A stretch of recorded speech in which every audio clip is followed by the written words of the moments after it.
up, everybody? Nate here. And AI has pretty much taken over the entire world over the last few months. From Google to Microsoft, OpenAI, and every other company that you can think of, businesses are basically riding the wave of AI technology right now. Tens of billions of dollars has been invested into the technology both in the private and public space, and it's pretty much shaping how we approach education and our workforces of today. But not everyone is obsessed with the new trend. Elon Musk, the CEO of Twitter, Tesla, and SpaceX, is speaking out against AI technology, saying that it is one of the biggest risks to civilization of today. He believes that if things don't change with this AI trend, then we are all pretty much doomed. Upbeat as usual, Elon. So the reason that Elon Musk believes that AI is a big risk to society today is for two major reasons. For one, Elon Musk believes the entire AI field right now is completely unregulated. So pretty much you can do whatever you want with AI. And when you have technology basically running unregulated, that can cause some pretty serious problems. At a recent conference, Elon Musk said, quote, "It's both positive or negative and has great promise, great capability. With that comes great danger." ChatGPT has illustrated to people just how advanced AI has become. AI has been advanced for a while. It just didn't have the user interface that was accessible to most people. But like I mentioned before, this AI technology seemingly just came out of nowhere. But what Elon is saying is that AI has been around for a long time and businesses have been using it pretty readily.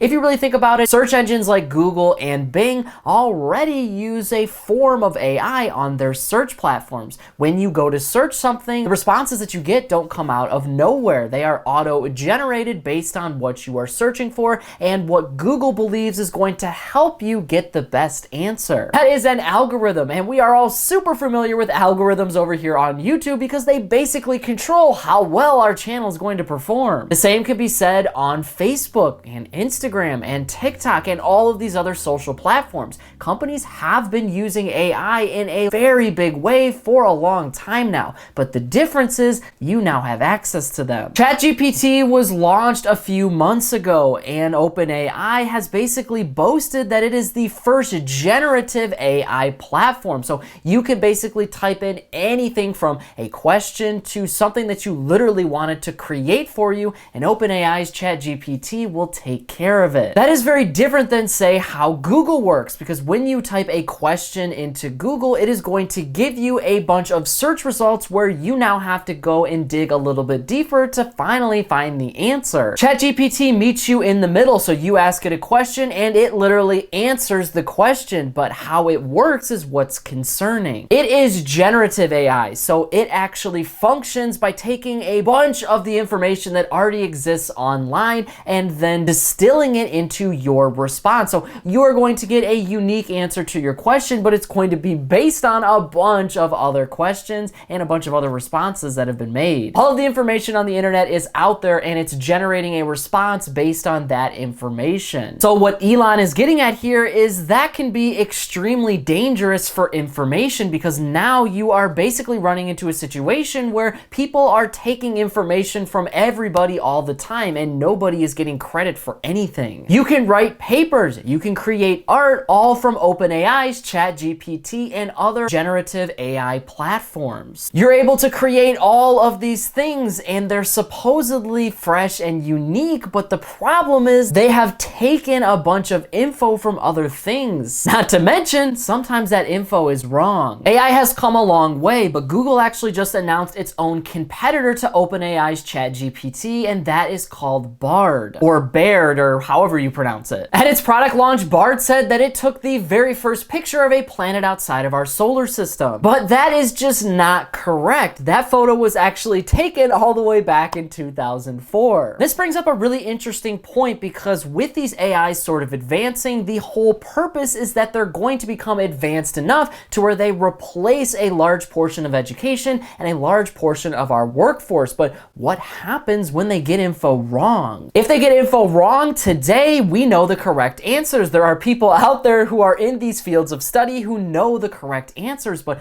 after a while, this can pose a big risk to our civilization because people are going to put way too much trust in AI. So Elon Musk believes that AI needs to be regulated so that way we can control it a whole lot better, and more importantly, we can control its use and the information it provides. This kind of conversation has come up before many times throughout human history. Every single time we have a major advancement in technology, people are wondering how we're actually going to use it and how it can effectively make our lives better. We have seen this in medicine, we have seen this when cars came out, we have seen this every single time in human history. And if you think about it, every single one of those technological advancements that I mentioned has come under scrutiny with regulation over time. Initially, people didn't have to wear things like seatbelts, but eventually that technology was adapted for today's use, and now you have to wear a seatbelt by law. Same with things like drunk driving. There used to not be laws around that, which sounds crazy today, but it's true. Now we have laws to handle that. But for AI, we have no regulation yet, which means people can pretty much use it in any single way that they want to. They can cheat on tests, they can cheat on their resume, they can cheat at their job, they can use AI to do all of these different things. And people have actually already started doing this. Because a lot of companies have not caught on yet to this AI problem, people are using AI to answer a lot of initial questions that you would usually be posed with at a job interview.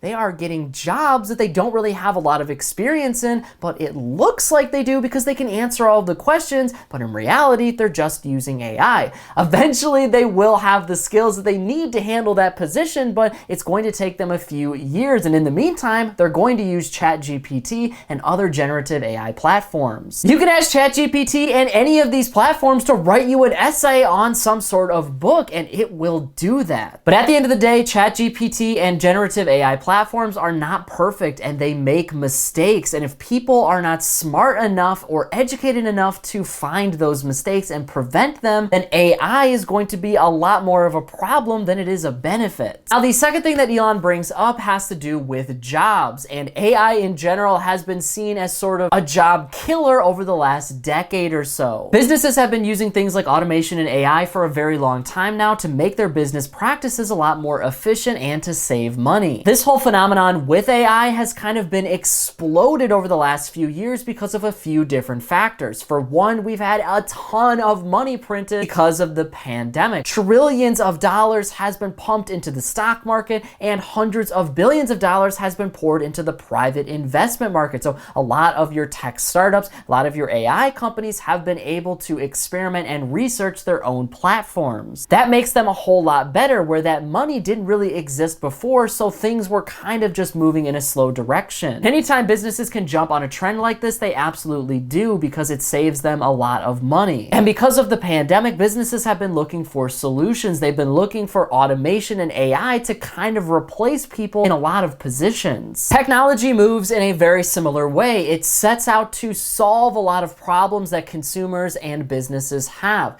Think back to the 2008 Great Recession. The United States Federal Reserve pumped a ton of money into our economy. There was bailouts left and right, and all of that money was eventually funneled into a lot of your tech startups. That's why you saw companies like Facebook and Uber and Airbnb and all of these other companies suddenly come out of nowhere over the last 10 years or so. It's not because the idea wasn't there, it's because the money wasn't there. And as soon as the money was produced, now these companies had the funding they needed to research and develop their programs. So with that explosion, now AI has come from that, and businesses are jumping on board. Over the next 10 to 20 years, around 375 million jobs around the world are going to have some type of exposure to AI, whether part of the job is going to involve artificial intelligence or the entire job will involve AI. In around 5 to 10 years, though, around 100 million jobs are going to be created because of AI. What Elon Musk is getting here in terms of AI and the jobs market is there's going to be a lot of jobs that are lost to AI. Now, on one side, a lot of these jobs are positions that people really don't want to do anyway. They're just forced into them because those are the jobs around them. They might be dangerous jobs, and with AI, we can totally replace them. And when you think about it that way, that's a pretty good benefit to society. But the question is now, if those jobs are replaced, then where are people going to work? And this is the fundamental issue that AI is causing in our economy today. People could become unemployed, and yes, there's going to be a lot of jobs that are created,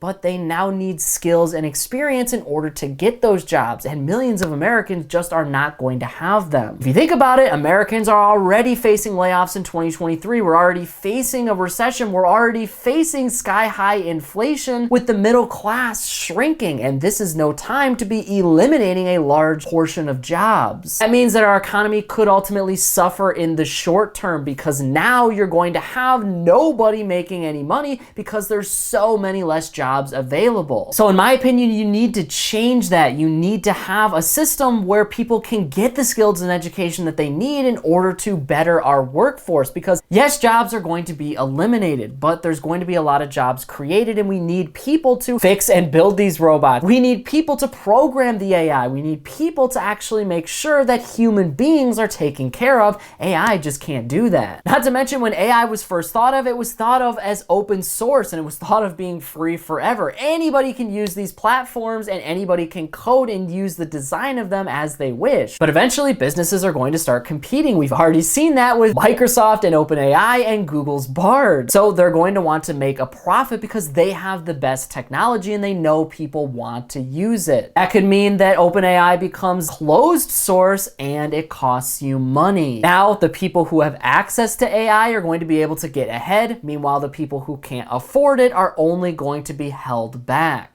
And with AI being such a useful resource in work and education, that means one half of society is going to have a problem and is going to have to learn and memorize everything that the AI can tell them by itself. While the other half doesn't have to memorize things. It can ask AI to do all of these basic things for them, and they only need to specialize and know the most important things in their field. I think AI is going to be regulated in some way, just like we regulate social media companies, just like we regulate other forms of technology and how we've done so throughout human history. It is a super exciting concept right now, but AI is nowhere even close to replacing people at this point. It's still 5 to 10 years off in development. We still need people to come up with unique, complicated ideas that AI simply can't solve just yet. We need human beings to understand human emotions and reactions. AI is not gonna cut it. Right now, it's the hot thing on Wall Street and in the business and financial world, right? But we have seen this before. How many times have we seen automation and robotics and tech companies, the dot-com bubble of 2001, and all of these big bubbles pop up in the investing space? Businesses want to make a profit, so they're gonna pour their money into it because they believe that's the hot thing right now. But that doesn't mean that it's going to stick around forever, and that doesn't mean that every company right now is going to last the test of time. But still, with every benefit that AI creates, it also creates a lot of risk. And it's going to be on us as human beings to monitor that risk closely, and that is our duty as a civilization. But that is it for today's business and financial news breakdown. Thank you so much for watching. If you want to stay up to date with all the top business and financial news from around the country, our team puts together a free daily newsletter, and you can subscribe to it by clicking the link in this corner right here. And if you want to stay up to date with me and everything else happening in the business and financial world, I'm putting out updates 7 days a week over here on this channel, and I've actually got another one ready for you right here, so be sure to check that out before you go. That is it for me, everybody. Be kind out there, and I'll see you all in the next one.